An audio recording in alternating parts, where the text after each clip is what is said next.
Si nous voulons connaître, amis, le chemin à suivre pour atteindre à la contemplation parfaite, c'est-à-dire l'intimité avec les trois personnes divines, il est nécessaire de s'attarder à des réalités qui peuvent vous sembler de moindre importance sur le moment, mais qui, à mon avis, le sont tout autant.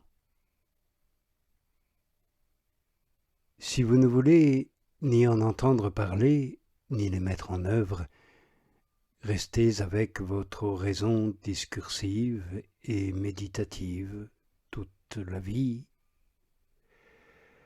Mais je vous assure, à vous et à toutes les personnes qui aspirent à ce bien, que vous ne parviendrez point à la perfection véritable, et qu'ainsi vous ne serez utile ni à vous-même, ni au prochain, ni à l'Église.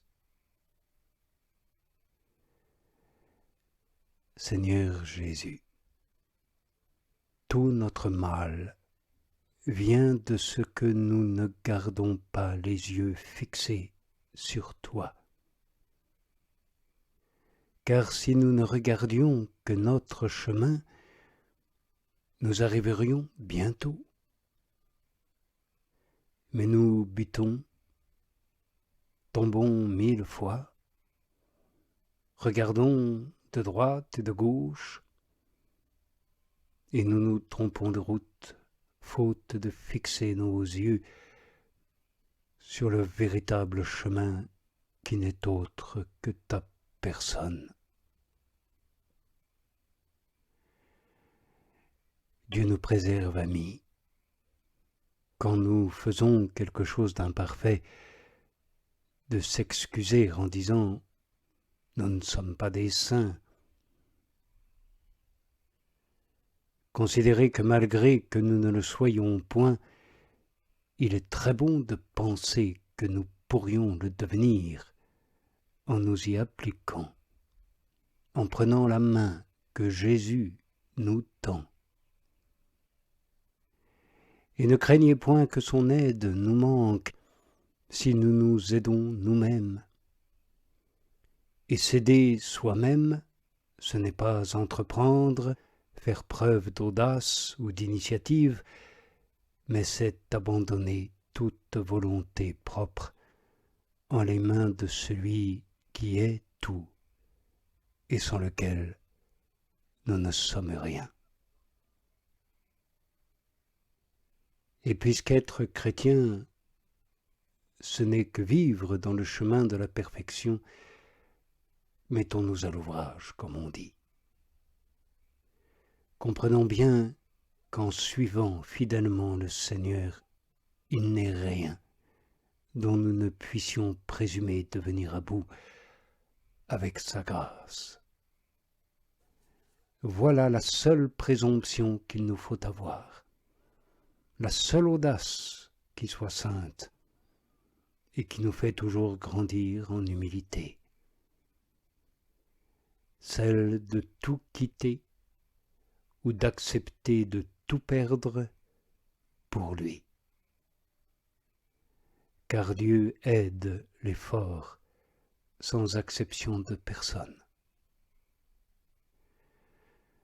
En ceci, avec la sainte pauvreté, l'oraison quotidienne, personnelle et silencieuse, est le principal exercice pour atteindre la perfection véritable. Et il nous sera très utile de chercher à comprendre comment et avec quelle persévérance nous devons nous exercer à l'humilité, si nécessaire à toutes les personnes qui s'exercent à l'oraison. Et s'il n'est qu'un chemin, à savoir Jésus en personne, il est très important de bien comprendre que Dieu ne nous conduit pas tous par le même véhicule ou le même mode ou les mêmes manifestations extérieures. Il se peut même d'aventure que celui qui semble le plus bas soit le plus haut aux yeux du Seigneur. Laissons donc faire le maître de maison. Il est sage, il est puissant, il sait ce qui nous convient et aussi ce qui lui convient.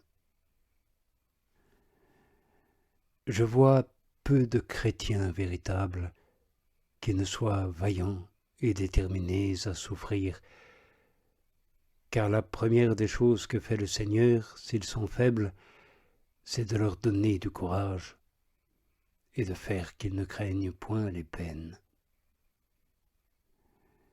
Le Seigneur donc, qui nous apprécie pour ce que nous sommes, donne à chacun de nous son rôle, celui qui convient le mieux à son âme, au Seigneur lui-même, au bien du prochain et à celui de l'Église.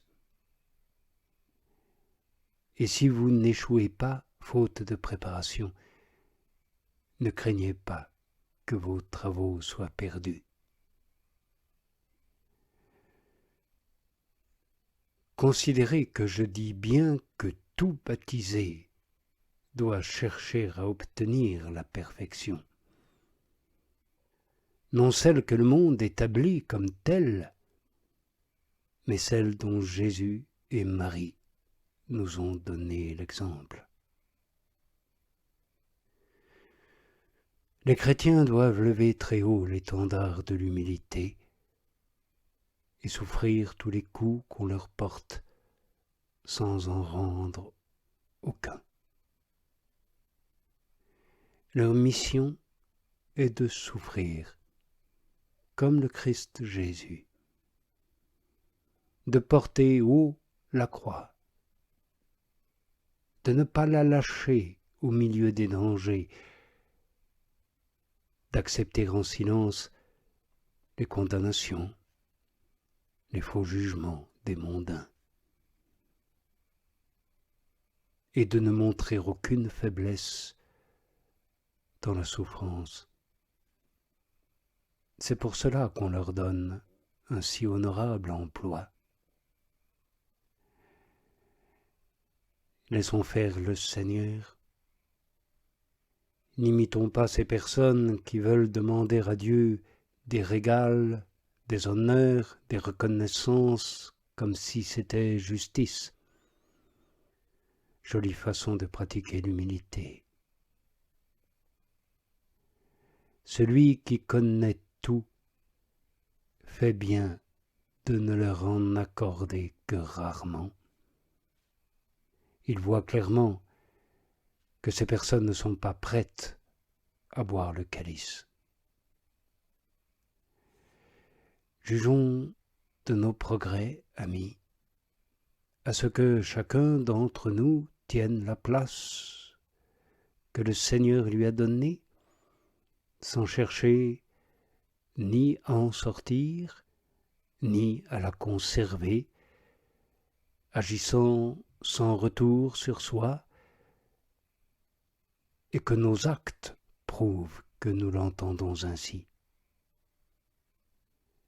Et cela servira, sans que nous en ayons conscience ni volonté, pour l'édification et le bien d'autrui. Il ne s'agit pas pour nos âmes d'être celles qui trouvent le plus de saveur dans l'oraison, les extases, les visions ou autres faveurs du Seigneur, car nous devons attendre d'être dans l'autre monde pour savoir ce que cela vaut.